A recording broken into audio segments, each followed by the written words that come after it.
Imagine a man who spent 60 years wandering the ancient Mediterranean, challenging everything his civilization believed about the gods. Xenophanes of Colophon was born around 570 BCE, exiled by Persian conquest, and lived past 90 as a traveling poet. He saw Homer's gods as human projections, and argued the universe is governed not by the Olympians, but by a single, motionless intelligence unlike anything imagined. This is the story of the man who invented philosophical theology, and whose ideas have shaped thought for 2,500 years. Xenophanes was born in Colophon, a prosperous Ionian Greek city on the coast of what is now western Turkey, and his life began in a world that was intellectually extraordinary. The same Ionian coastline that had already produced Thales of Miletus, who proposed that water was the fundamental substance of all things, and Anaximander, who argued that the ultimate ground of reality was something boundless and indefinite that he called the apeiron. The Ionian philosophers were the first people in the Western tradition to attempt systematic explanations of natural phenomena using natural rather than supernatural causes, and Xenophanes grew up breathing this air of intellectual ambition and rational questioning that was unlike anything being produced anywhere else in the world at the same time. He was a young man of obvious ability and obvious curiosity, shaped by a tradition that was already beginning to ask whether the gods of Homer really were the explanation for everything that happened in the world, and his own thinking would push that questioning far beyond anything his predecessors had dared. The intellectual DNA of Ionian philosophy runs through everything Xenophanes ever wrote, and understanding where he came from is essential to understanding why he went where he went. The Persian conquest of Ionia, which began with the campaigns of Cyrus the Great and accelerated dramatically after the fall of the Lydian kingdom of Croesus around 547 before the Common Era, shattered the world of Xenophanes' youth and set in motion the personal circumstances that would define the rest of his life. Colophon fell to the Persians, and Xenophanes, already in his 20s and already possessing the philosophical orientation that would make him unwilling to conform to any power's demand for intellectual submission, left rather than remained under occupation. He joined the flow of Ionian Greek refugees who were moving westward into the broader Greek world, carrying their traditions and their ideas into Sicily and southern Italy and the other Greek communities that were scattered across the Mediterranean. The experience of exile, of being cut from the soil of birth and forced to make a life in the world at large, left marks on Xenophanes' thought that are visible everywhere: a tendency to see human customs and human gods as local and contingent rather than universal and necessary, a refusal to mistake the particular for the absolute. For more than 67 years, if we can trust the remarkable autobiographical fragment that Xenophanes himself provides, he traveled through the Greek world as a rhapsode, a professional reciter and composer of poetry, earning his living by performing at the festivals, symposia, and civic gatherings that organized cultural life in the ancient Greek world. He performed his own compositions, which were philosophically charged poems that embedded radical theological and epistemological arguments in the pleasurable form of verse. And he performed traditional material as well, because that was what his audiences expected and what paid his way from city to city. He is associated most significantly with the Greek colonies of southern Italy and Sicily, with cities like Elea, where his ideas apparently took root and where a philosophical tradition would develop in his wake. But the range of his travels seems to have been genuinely wide, and the breadth of the world he moved through gave his thinking a comparative dimension that was unusual in the ancient world. He had seen too many different peoples worshiping too many different gods to believe that any single community's religious framework was simply the truth.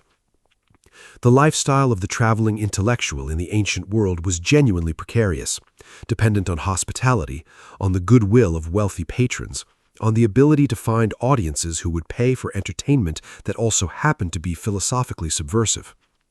Xenophanes navigated this precariousness with what must have been considerable social skill alongside his intellectual gifts,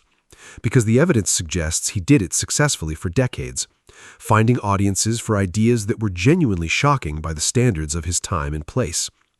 He was not shy about his opinions. He expressed them in verse that was designed to be remembered and recited, and yet he seems to have avoided the kind of serious persecution that pursuing his line of thinking might have attracted in other circumstances or other ages. The form of his philosophical engagement, embedded in poetry and delivered in the context of symposia and festivals rather than in formal philosophical argument, may have given him a kind of protective coloring that more obviously systematic philosophical presentation would not have provided. The fragments that survive from Xenophanes' poetry give us glimpses of a man who was simultaneously erudite and earthly, philosophically visionary, and sharply observant of the ordinary social world around him. He wrote about proper behavior at symposia, describing the kind of gathering he wanted to see, with clean tables and clean hands, and wine offered in moderation, and conversation focused on wisdom rather than on the mythological battles of gods and giants. He criticized the athletic culture of his time, arguing that philosophical wisdom is more valuable to a city than any number of Olympic victories, a provocative claim in a culture that treated athletic achievement as one of the highest expressions of human excellence. He wrote about the nature of the divine with a philosophical seriousness that was new in Greek poetry, and he wrote about the nature of human knowledge with an epistemic humility that was equally new, acknowledging that human beings cannot know the truth about the most important things and must be content with approximation and conjecture. The personality that emerges from these fragments is vivid and distinctive, a man who is engaged with the world around him and who cared about the quality of human life, not just as a philosophical abstraction, but as a daily reality. The physical details of Xenophanes' existence that we can reconstruct from the fragments and from the later biographical tradition are few but suggestive. He apparently lived modestly, as a traveling poet would have, without the financial resources that allowed some ancient philosophers to maintain households and schools.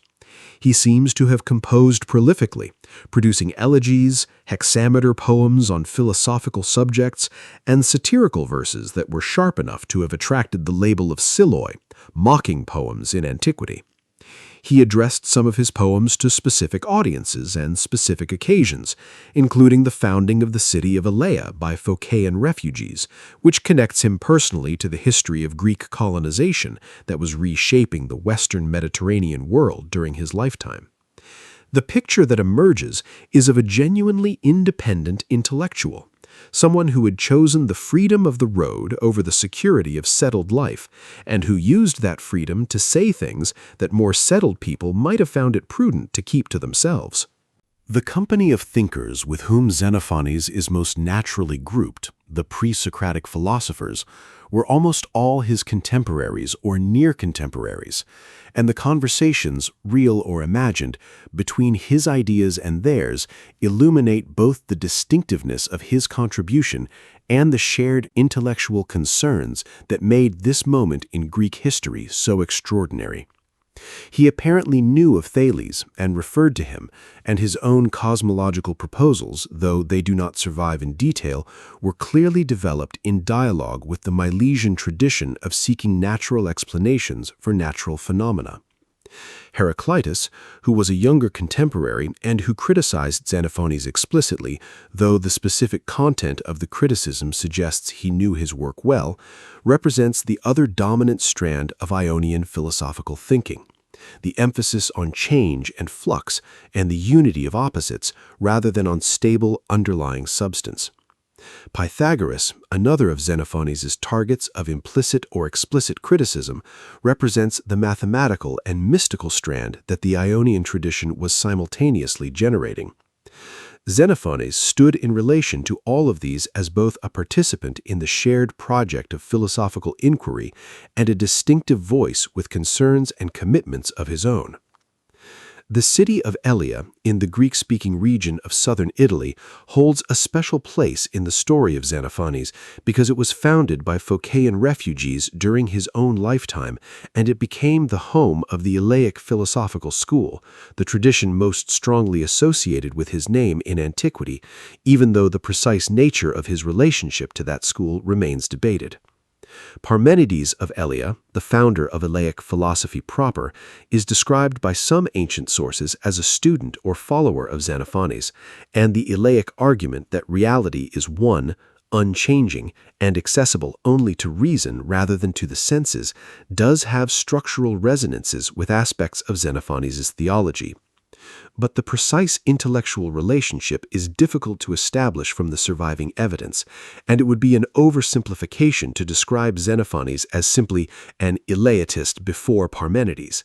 His concerns were in some ways broader and in some ways more directly theological than Parmenides' purely ontological arguments, and treating him primarily as a forerunner of Eleatism tends to reduce the specific originality of his own contribution. The longevity of Xenophanes is itself philosophically significant because it means that he had more time than almost any other pre-Socratic philosopher to think, to revise, to encounter objections, and to develop the implications of his initial insights. A man who was thinking seriously about the nature of the gods in the 540s before the Common Era, and who was still active and still composing in the late 500s, would have witnessed an enormous span of intellectual and political history, the rise and fall of tyrants, the Persian Wars, the transformation of the Greek world from the archaic to the classical period, the emergence of the great Athenian cultural flowering that would eventually produce Socrates and Plato. The fragments give us no clear indication of how his thinking developed over this long span, whether his early positions were maintained or modified or deepened, but the sheer length of his productive life suggests a mind that remained engaged and active far longer than most human beings manage.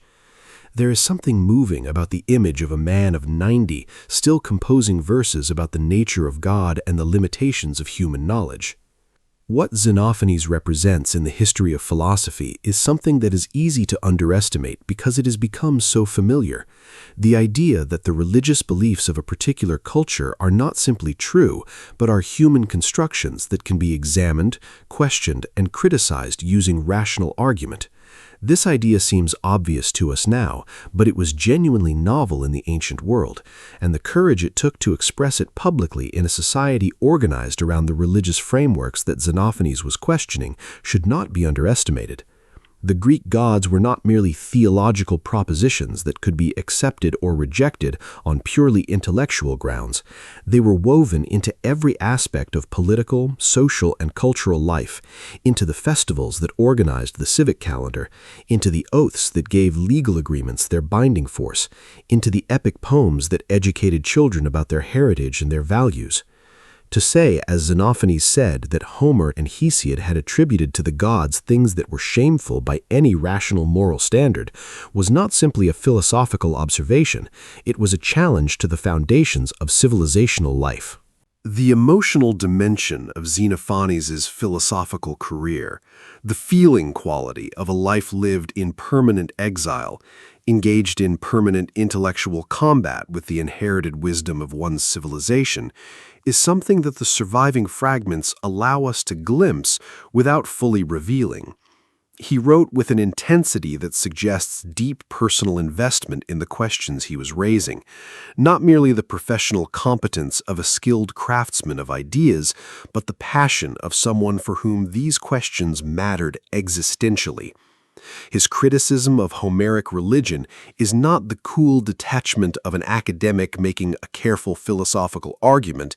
It is the voice of someone who is genuinely angry at what he sees as the degradation of the divine through anthropomorphic projection, someone who feels that the truth about God has been buried under layers of human vanity and human storytelling, and who is determined to dig it back out. Whether this passion was primarily aesthetic, moral, or metaphysical in its motivation is impossible to determine from the fragments, but it was clearly genuine. Xenophanes died at some point around 475 before the Common Era, which would make him roughly 95 years old if the traditional dates are accepted, having outlived virtually everyone of his own generation and having spent the better part of a century thinking, traveling, composing, and arguing. He left no school, no institutional legacy, no community of disciples organized around his specific teachings in the way that Pythagoras had left a brotherhood, or the way that later philosophical schools would be organized around their founders. What he left was his verses, preserved imperfectly through quotation and reference in later writers, and the example of a mind that refused to accept inherited answers when those answers could not survive rational scrutiny. This is a legacy that has no physical address and no founding date, but it is a legacy that runs through the entire subsequent history of Western philosophy and theology in ways that are more fundamental than any institutional tradition. To understand the force and the originality of Xenophanes' theological criticism, you have to understand what Homer's gods actually were and what they meant to the people who believed in them. Homer's Iliad and Odyssey were not simply entertaining stories in the ancient Greek world. They were the closest thing Greek civilization had to sacred scripture, the primary medium through which people understood the nature of the divine, the structure of the cosmos, and the relationship between human beings and the powers that governed their lives. The Olympian gods of Homer were fully personal beings, with histories, families, favorite cities, personal grudges, and the capacity for both extraordinary love and extraordinary cruelty toward the human beings they observed from their mountain fastness. They behaved, in short, in ways that human beings recognized as recognizably human, which made them comprehensible, relatable, and emotionally accessible. Xenophanes looked at these gods and saw something deeply troubling that his contemporaries had apparently been content to overlook.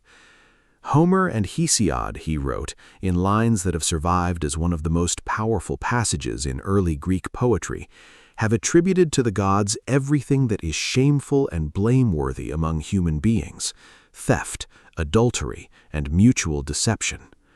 This is not a philosophical argument in the technical sense. It is a moral observation of devastating simplicity, and its force comes precisely from the fact that it uses the standards of human morality, standards that Xenophanes' audience already accepted, to evaluate the behavior of beings that were supposed to be superior to human beings.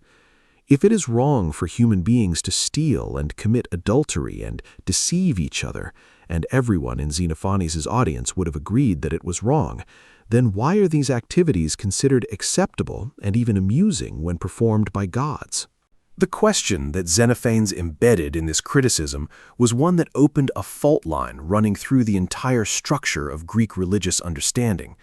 The Homeric gods were morally inferior to the best human beings by the very standards that Greek culture itself endorsed. And this created an impossible paradox for anyone who took both Homeric religion and Greek morality seriously. Either the gods were genuinely what Homer described them as being, in which case the moral framework of Greek culture could not be grounded in divine example or divine command, or Homer's descriptions were wrong, in which case the foundational texts of Greek religious education were systematically misleading their audiences.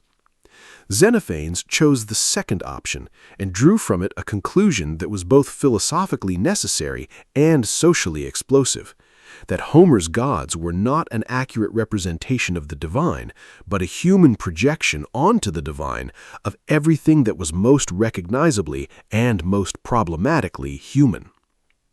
The philosophical argument that Xenophanes used to support this conclusion is one of the most elegant and most powerful in the history of philosophy, and it remains fully persuasive today without a single modification. He pointed out that the Ethiopians depicted their gods as black-skinned and flat-nosed, that the Thracians depicted their gods as blue-eyed and red-haired, and that each culture made its divine figures look like the people of that culture. From this empirical observation, he drew a logical inference that was both obvious and devastating.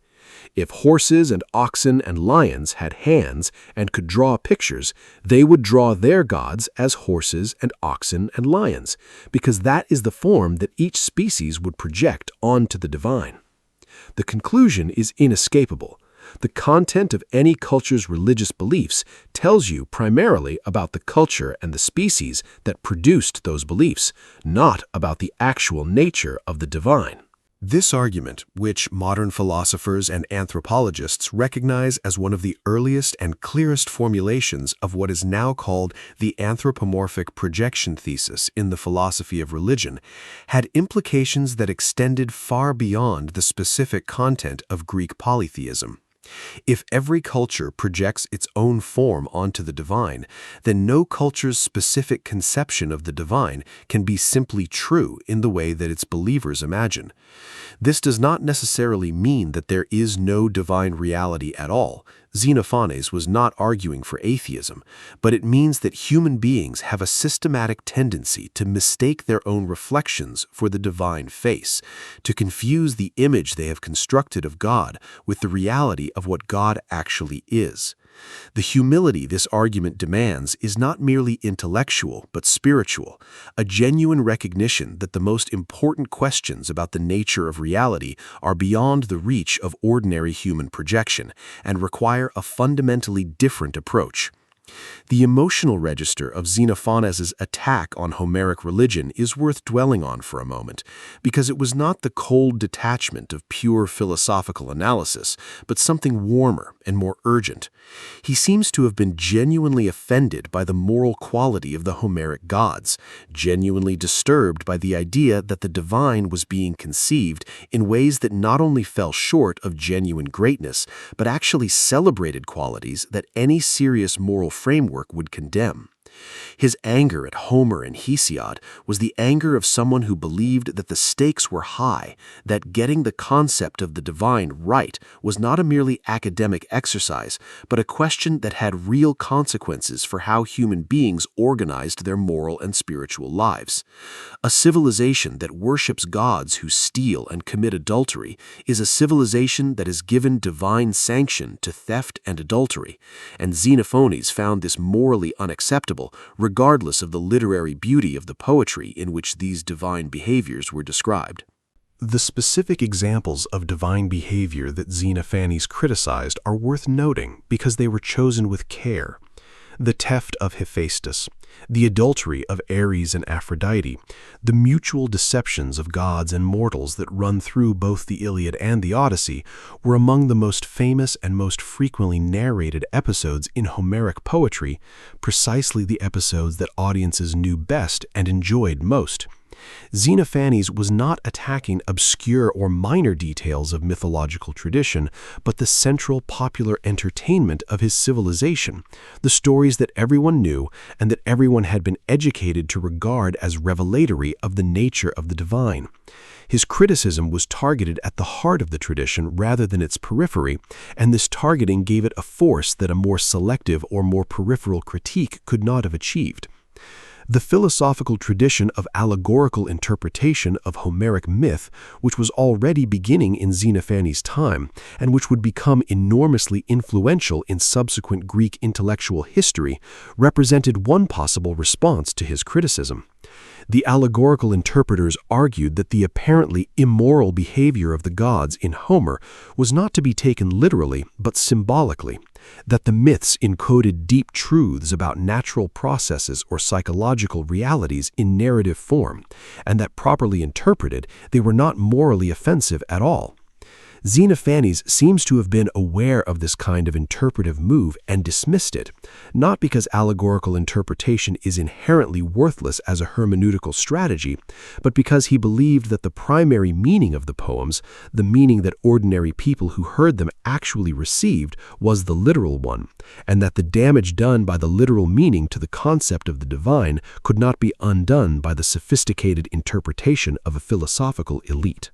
The relationship between Xenophanes' theological criticism and his broader epistemological commitments, which we will examine in more detail in a later section, is important to understand at this stage. His argument against Homeric religion was not just a moral argument, it was also an epistemological argument, a claim about the limits of human knowledge and the dangers of mistaking human constructions for ultimate truths. The gods of Homer were not just morally inadequate, they were epistemically irresponsible, products of an unreflective projection of human characteristics onto a reality that genuinely transcends human characteristics. The same intellectual discipline that told Xenophanes that human beings should be humble about what they claim to know about the natural world also told him that human beings should be humble about what they claim to know about the divine, and the Homeric tradition violated this humility in both its theological content and its epistemological confidence. There is a profound loneliness that runs through Xenophanes' criticism of Homeric religion, a quality of someone who sees something clearly that everyone around him has chosen not to see, and who accepts the social cost of saying what he sees, because the alternative, silence in the face of what he regards as a fundamental intellectual dishonesty, is not something he can accept. The Greek world was not a world that rewarded theological innovation or welcomed criticism of its foundational religious texts, and Xenophanes must have known that his verses would not make him universally popular. He composed them anyway, which tells us something about the quality of the man beyond his intellectual gifts, the courage to say publicly what one honestly believes when one's honest belief is genuinely unwelcome. The legacy of Xenophanes' critique of Homeric religion extended far beyond the specific context of Greek polytheism into the entire subsequent history of Western theology and philosophy of religion. The argument that human beings systematically project their own characteristics onto the divine is one that reappears in Ludwig Feuerbach's 19th-century critique of Christianity, in which he argued that the God of Christian theology is nothing but an idealized human self projected onto the universe. It reappears in Sigmund Freud's analysis of religion as wish fulfillment and projection. It reappears in contemporary evolutionary accounts of religious belief that explain the tendency toward anthropomorphic thinking about divine beings as a cognitive artifact of our evolution as social creatures. The specific cultural context changes across these 2.5 millennia of use, but the logical structure of the argument is precisely what Xenophanes formulated in the 6th century before the Common Era. What makes Xenophanes' theological criticism permanently interesting, as opposed to merely historically significant, is that the argument he made does not depend on any claims that might be contradicted by subsequent evidence.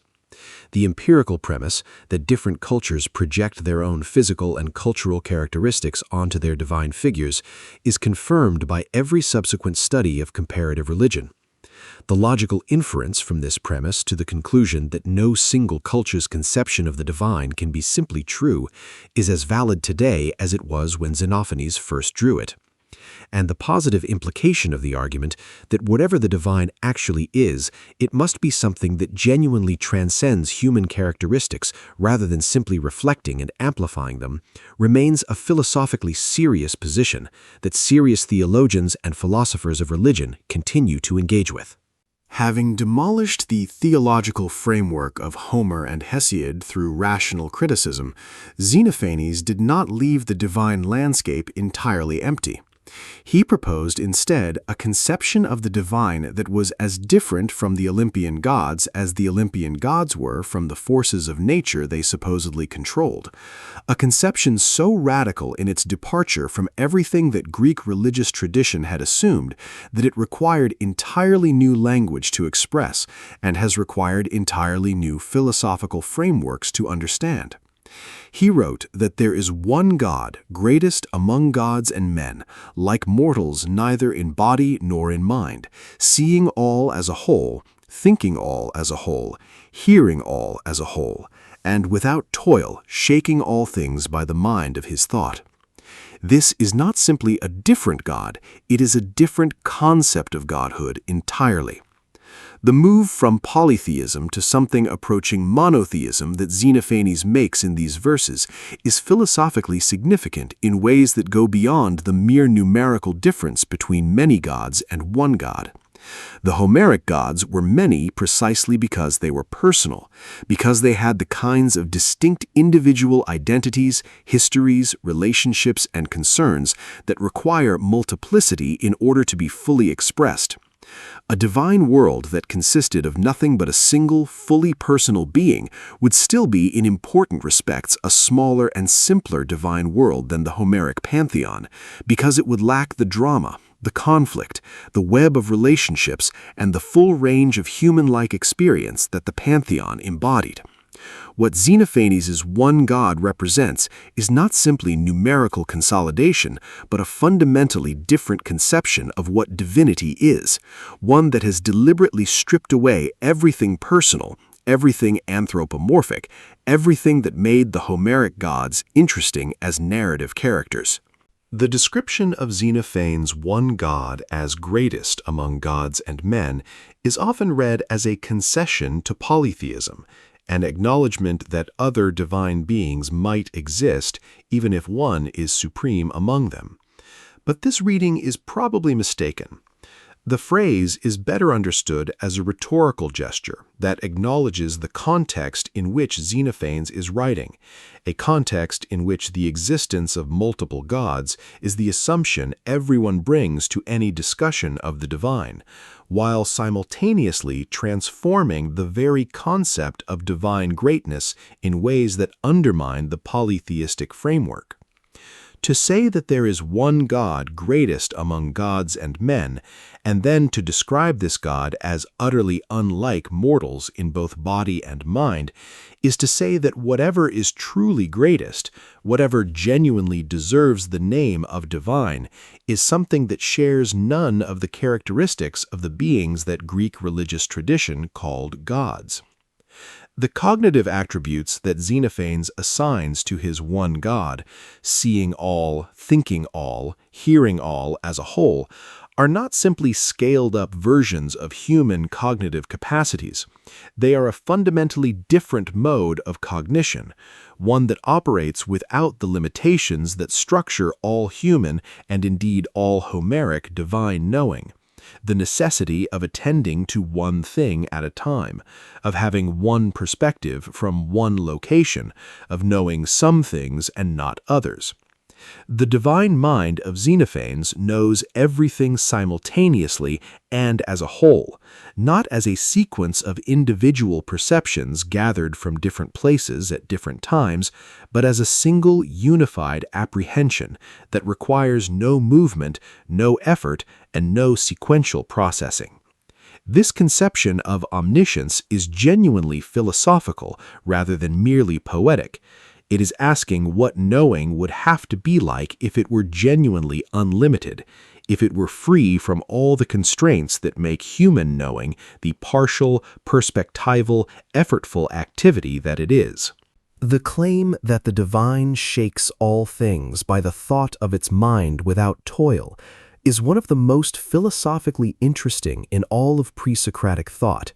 because it introduces a conception of divine agency that is radically different from anything in Homer, and radically different from the kind of natural agency that the Milesian philosophers were describing when they talked about fundamental substances or principles causing changes in the world. Divine action in Homer was always specific, directed toward particular outcomes, requiring particular effort and involving the divine being in a particular situation from a particular perspective. The action of Xenophanes' God is universal rather than particular, effortless rather than laborious, and it produces all changes rather than specific changes, which means it is not really action in the human sense of the word at all, but something more like what later philosophers would call the formal or structural cause of all things, the principle that makes things be what they are, rather than the agent that pushes them into particular configurations. The immobility of Xenophanes' God is the feature that has attracted the most philosophical attention and the most debate. He wrote explicitly that God always remains in the same place, moving not at all, and that it is not fitting for him to go to different places at different times. This is a direct and deliberate contrast to the gods of Homer, who were constantly traveling, visiting human beings, appearing on battlefields, disguising themselves, and moving from place to place with the ease of beings for whom physical distance is no obstacle. The immobility of Xenophanes' God is not a limitation, but a reflection of completeness. The divine has no need to go anywhere because it already encompasses everything, and the idea of divine movement presupposes a relationship to space that only makes sense for beings that are located at particular places rather than present to all places simultaneously. The philosophical tradition that Xenophanes' theology initiated, the tradition of what is sometimes called negative theology or apophatic theology, the approach to the divine that proceeds primarily by saying what the divine is not rather than what it is, runs through the entire subsequent history of Western religious thought. Plato's description of the good as beyond being, as the principle that makes all other things knowable without itself being an object of ordinary knowledge, owes something to Xenophanes' insight that genuine divinity must transcend the categories of ordinary experience. Aristotle's unmoved mover, the divine principle that causes all motion in the universe while itself remaining entirely motionless, is a developed philosophical version of the same basic insight. The God of later Jewish and Christian mystical theology, the God who cannot be named or comprehended because any name or comprehension would impose a limitation on something that is by definition unlimited, is a theological development of the Xenophanian insight that genuine divinity is not simply human attributes writ large, but something that requires a completely different framework to approach. The question of whether Xenophanes' theology represents genuine monotheism or something more like philosophical pantheism, the identification of the divine with the cosmos as a whole rather than with a personal creator distinct from the cosmos, is one that scholars have debated for generations without reaching consensus. Some ancient sources describe him as identifying God with the whole of reality, as saying that God is the universe, which would make him a pantheist in the strict sense. Others emphasize the distinction between his God and the world, reading him as a genuine theist. The surviving fragments are not clear enough to settle this debate definitively, and it may be that Xenophanes' conception of the divine simply does not map onto the theism-pantheism distinction in any clean way, that he was working with a concept of the divine that is prior to the elaboration of that distinction. What is clear and philosophically important, regardless of how the theism-pantheism question is resolved, is that Xenophanes' conception of the divine is radically impersonal in comparison to anything in the Homeric tradition. His God does not have favorites among human beings or nations, does not respond to prayer or sacrifice in the ways that the gods of traditional religion were supposed to respond, does not intervene in human affairs to reward the righteous and punish the wicked in ways that ordinary people could hope to predict or influence. This impersonality is not a deficiency in Xenophanes' theology, but a philosophical necessity that follows from the critique of anthropomorphism. If the divine genuinely transcends human characteristics, then it cannot have the personal preferences and the responsive sensitivity to human approaches that a fully personal God would have. The emotional difficulty of Xenophanes' conception of the divine, the way it deprives human beings of the comfort of a personal relationship with the ultimate ground of reality, is something that he apparently recognized and simply accepted as the price of intellectual honesty. The Homeric gods were attractive precisely because they were comprehensible in human terms, because they could be approached, petitioned, bargained with, and occasionally outwitted by clever mortals. A divine principle that is utterly unlike anything human, that shakes all things by thought without itself being moved or affected by anything that happens in the world, offers no such accessibility and no such comfort. Xenophanes was willing to accept this consequence because he believed that an intellectually honest account of the divine mattered more than a comfortable one, that pretending the divine is something we can understand and relate to in human terms is a form of self-deception that ultimately serves no one. The influence of Xenophanes' theology on the Platonic tradition, which became the dominant philosophical framework for Christian theology, is both direct and profound.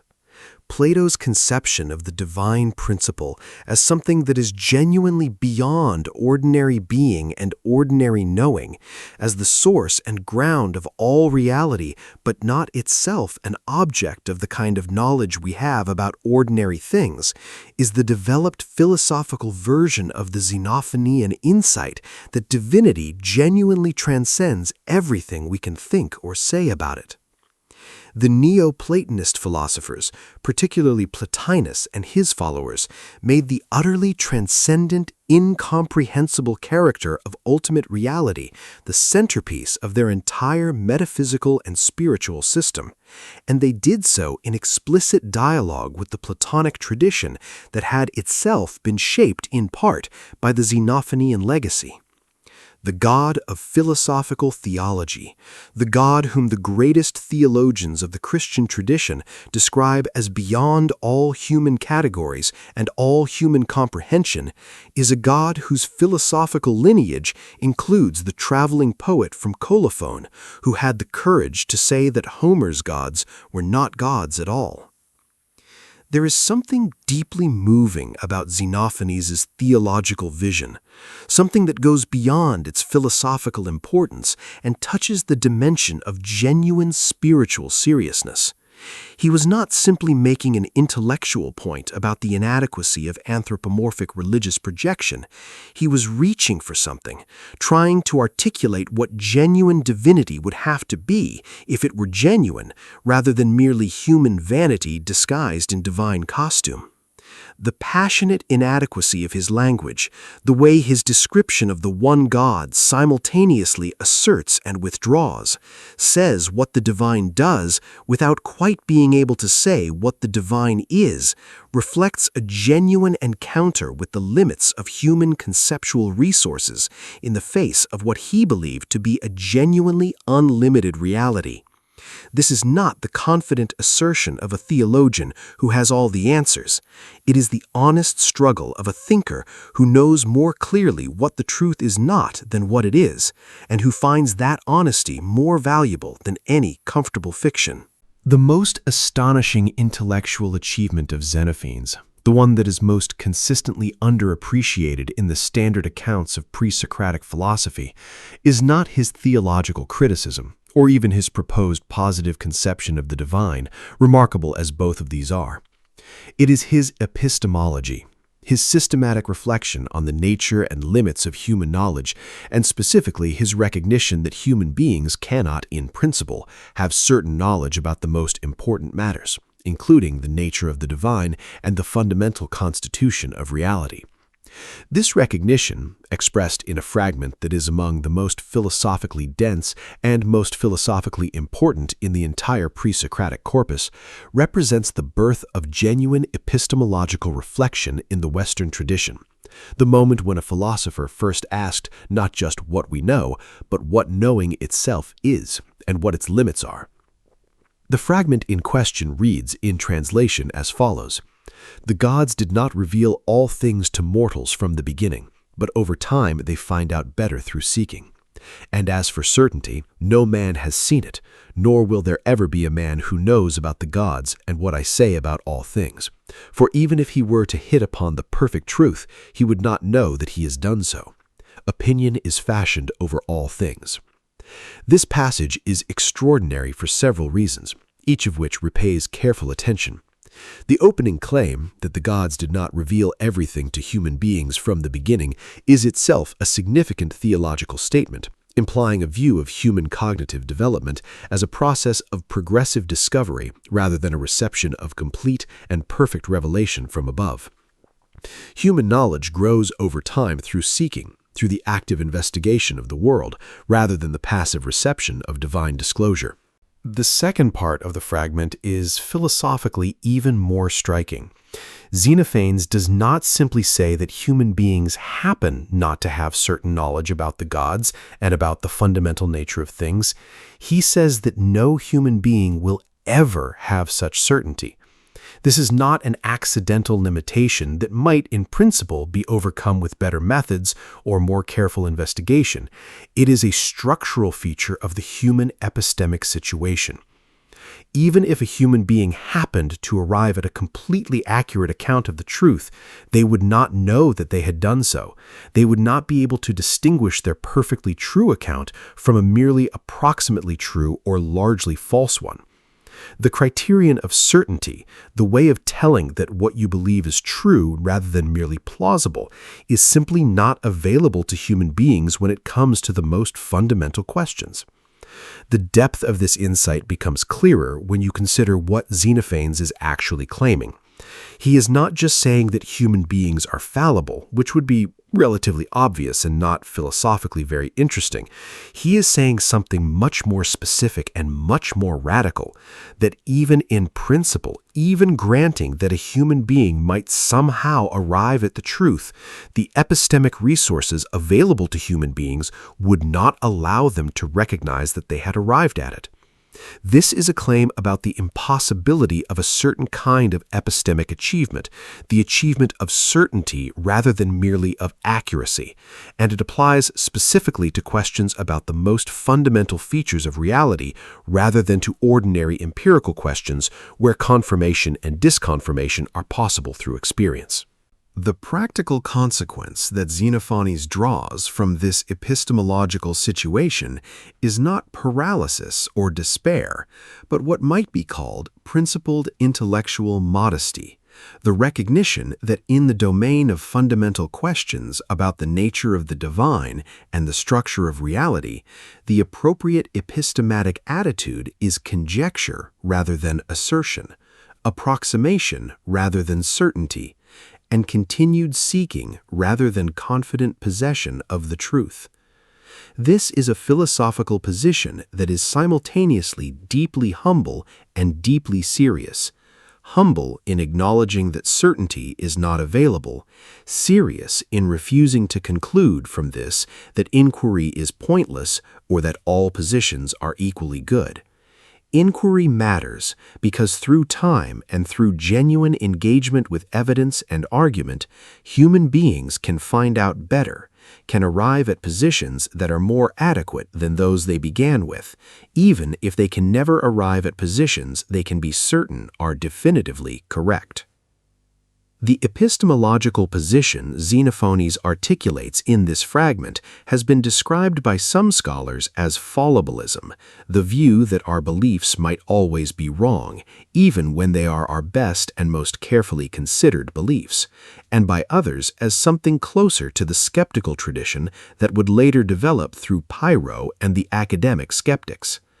Neither description quite captures what he is doing, because he is neither making the straightforwardly modern fallibilist claim that all beliefs might be wrong, nor making the strongly skeptical claim that belief should be suspended entirely. He is making a more specific claim about a specific domain of inquiry, the domain of fundamental questions about the divine and the ultimate nature of things. And he is combining that claim with a recognition that progress is possible and genuine within that domain, even if certainty is not. The connection between Xenophanes' epistemology and his theology is direct and important. The same intellectual discipline that tells him that human beings project their own characteristics onto the divine when constructing their religious beliefs also tells him that human beings cannot be certain that any alternative conception of the divine, including his own, is definitively correct. He is not claiming certainty for his one God any more than he is claiming certainty for any other position about fundamental matters. He is claiming that his conception is more adequate than the Homeric conception, that it avoids the specific mistake of anthropomorphic projection, but he is not claiming that it is the final and complete truth about the divine. This combination of critical confidence, certainty that the Homeric gods are wrong, and constructive modesty, uncertainty about what the right positive account would look like, is philosophically sophisticated in a way that is genuinely unusual for the period. The fragment about seeking and finding better over time has an interesting relationship to the larger epistemological tradition that developed after Xenophanes, because it represents an optimistic strand within the broadly skeptical orientation that his thought embodies. The academic skeptics who flourished in the Platonic Academy several centuries after Xenophanes developed a much more thoroughgoing skepticism about the possibility of genuine knowledge, arguing not just that certainty is unavailable, but that the very concept of truth as something that can be approached through inquiry is questionable. Xenophanes, by contrast, holds together the humility of acknowledging that certainty is unavailable with the optimism of believing that genuine progress toward better understanding is possible. And this combination has more in common with what we would now call the methodology of science than with ancient skepticism in its strongest forms. The response that Aristotle gave to the epistemological tradition stemming from Xenophanes and his successors is instructive about the complexity of the issues involved. Aristotle insisted that genuine scientific knowledge is possible, that through proper methods of observation, categorization, and demonstration, we can arrive at understanding that genuinely qualifies as knowledge rather than mere opinion, and he built his philosophy of science around this insistence. But he also acknowledged that there are limits to scientific knowledge, and that the first principles from which scientific demonstration proceeds cannot themselves be demonstrated scientifically, but must be grasped through a form of intellectual intuition that he called nous. The tension between the Aristotelian confidence in scientific knowledge and the Xenophanian humility about what human beings can know about fundamental matters runs through the entire subsequent history of Western epistemology. Plato, who knew and was influenced by the tradition stemming from Xenophanes, built into his own epistemology a distinction between knowledge and opinion that resonates with the Xenophanian fragment about seeking and finding better over time.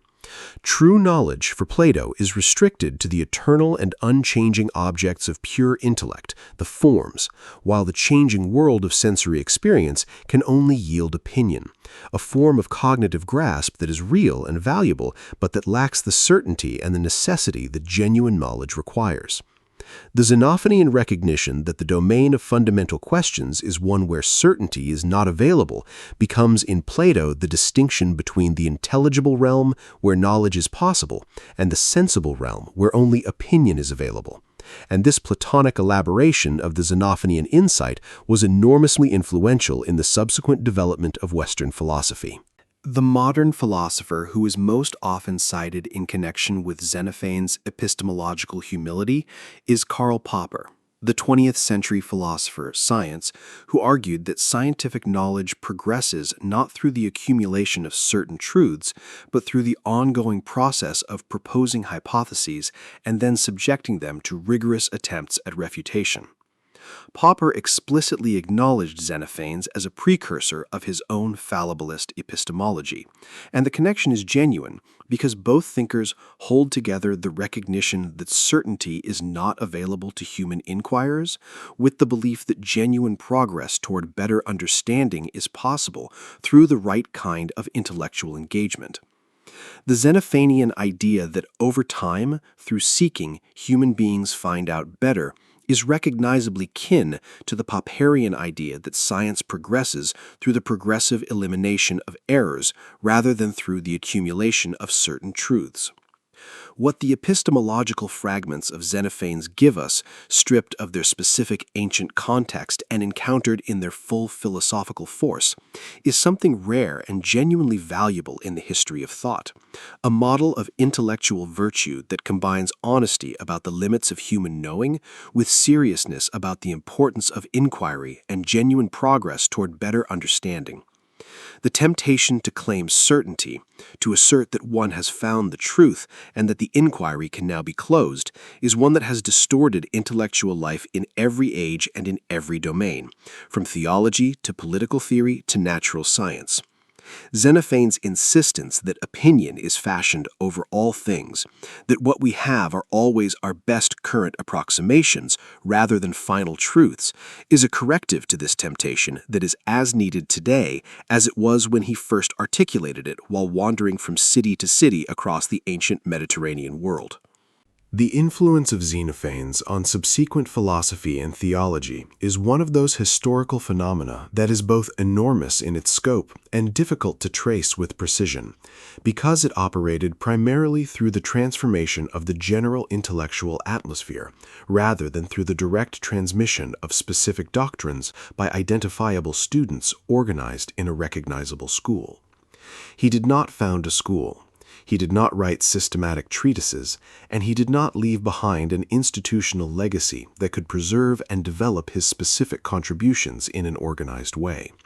What he left behind was a set of arguments, a quality of intellectual courage, and a handful of extraordinary verses that transformed the possibilities of theological and philosophical thought for everyone who encountered them, whether directly or at several removes. The most immediate and most philosophically significant legacy of Xenophanes is the Eleatic philosophical tradition associated with the name of Parmenides of Elea, whose argument that reality is one, unchanging, and accessible only to reason, and whose method of pure a priori philosophical argument derived from first principles, represents both a development of and a departure from the Xenophanian heritage.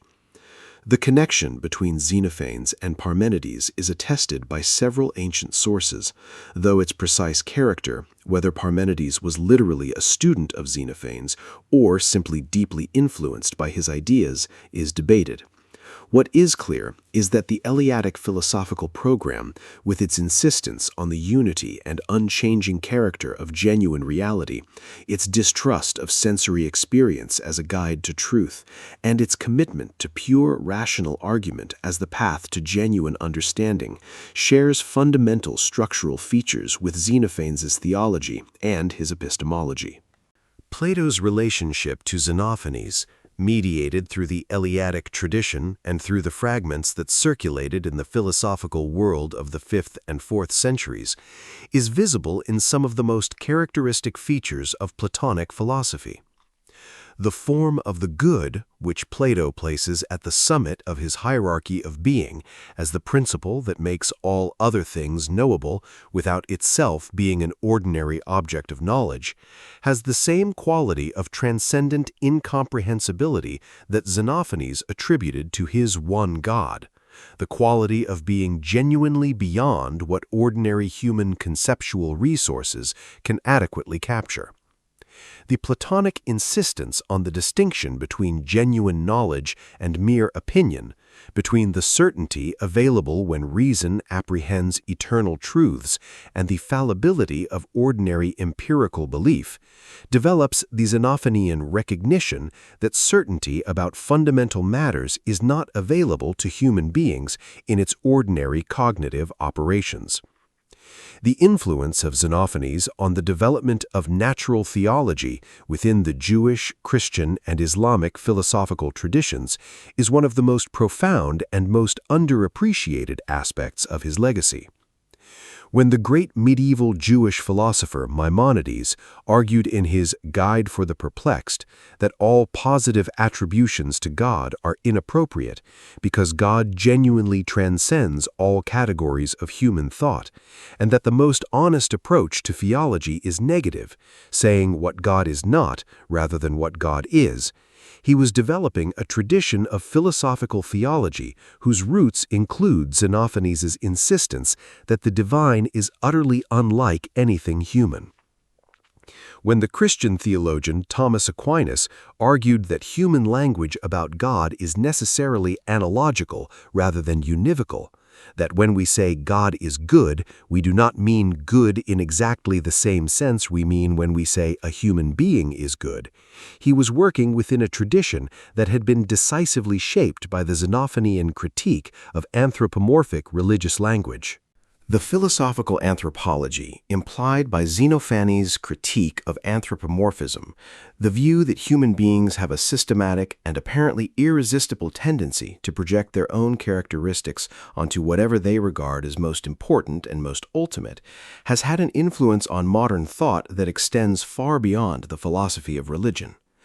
Karl Marx's theory of ideology, The claim that the dominant ideas of any epoch are the ideas of the dominant class, that intellectual frameworks that appear to be universal truths are actually expressions of particular social interests, is a form of unmasking critique that shares the basic logical structure of Xenophanes' argument. The move from the observation that different groups project their own characteristics onto the universal to the conclusion that the universal, as ordinarily conceived, is not genuinely universal at all.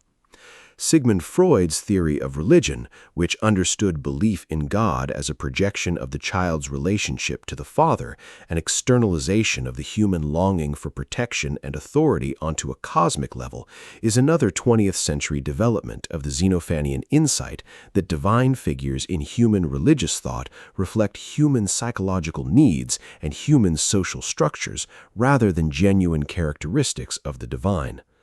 Freud was aware of the tradition of anthropomorphism critique in philosophy, though whether he was directly influenced by Xenophanes or arrived at structurally similar conclusions through his own psychological investigations is difficult to determine. What is clear is that the logical structure of his argument, the inference from the projection of human characteristics onto the divine, to the conclusion that the divine is a human construction rather than a genuinely transcendent reality, was first articulated by Xenophanes. The contemporary philosophical and scientific study of the evolutionary origins of religious belief has provided empirical support for the Xenophanian observation that human beings are prone to anthropomorphic thinking about the divine, showing that this tendency is a predictable consequence of the cognitive mechanisms that evolved in our species for the social navigation of a world populated by other agents with minds.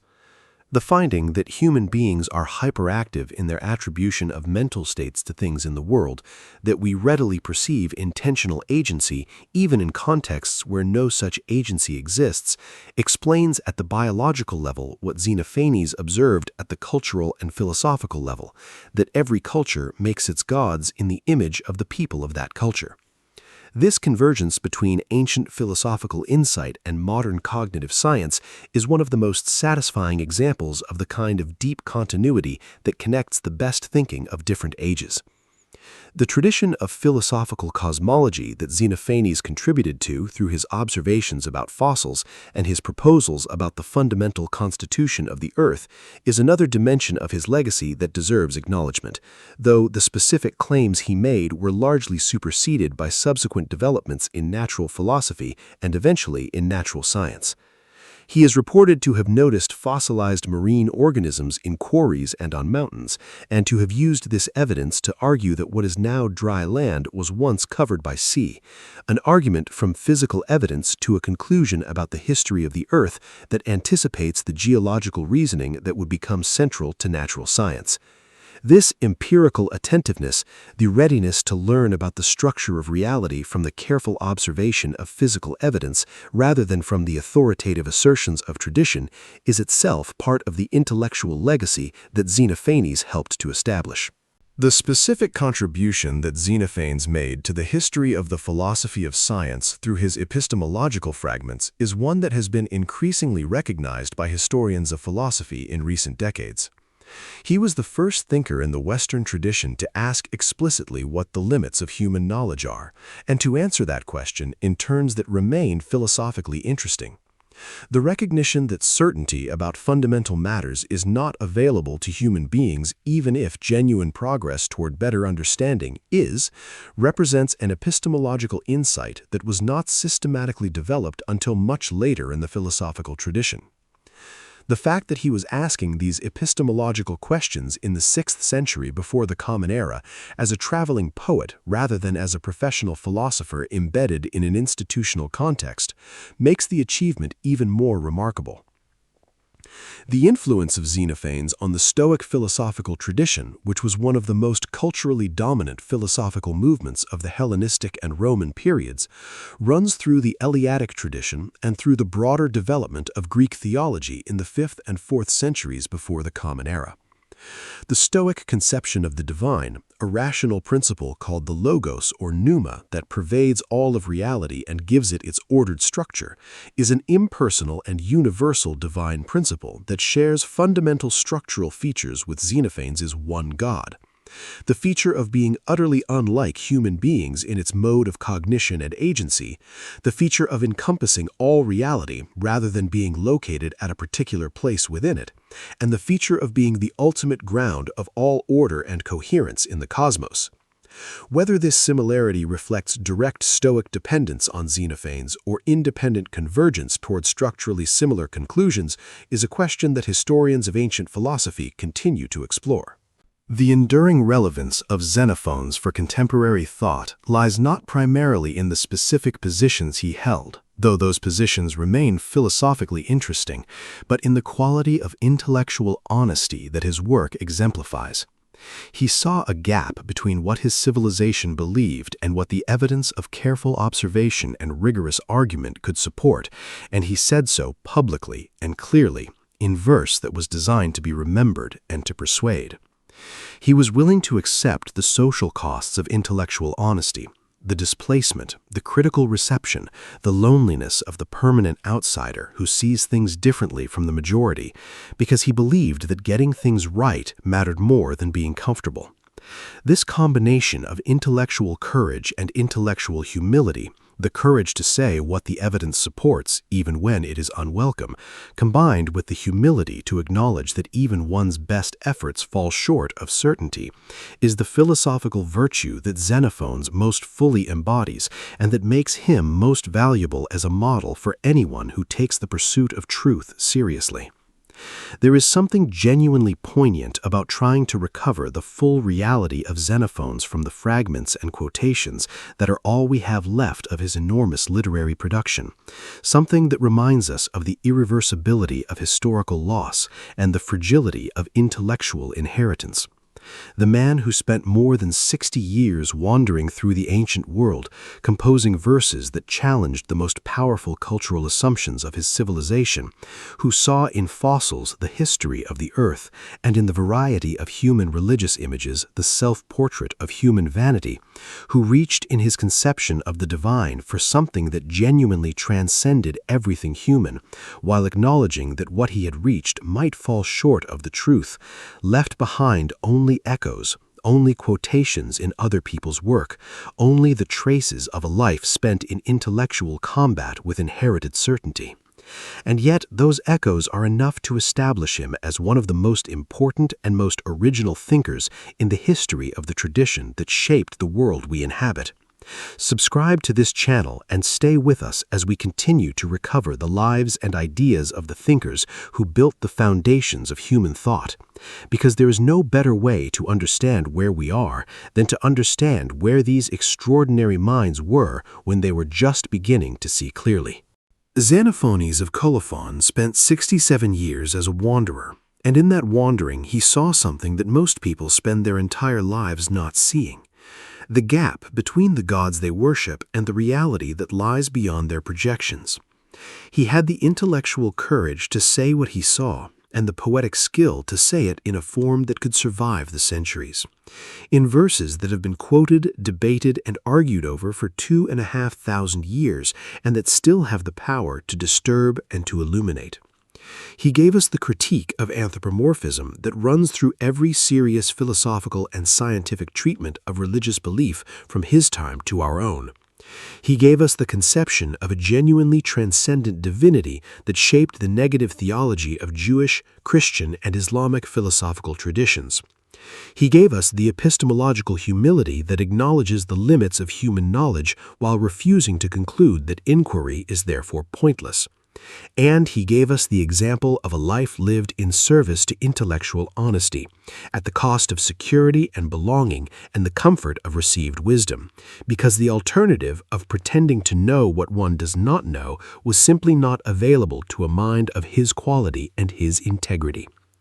He was not a professional philosopher in any institutional sense. He was a traveling poet who happened to be one of the most original thinkers of his age. And the combination of the poetic gift and the philosophical vision produced something that neither poetry nor philosophy alone could have achieved. A body of work that speaks across millennia with a clarity and a force that the passage of time has not diminished.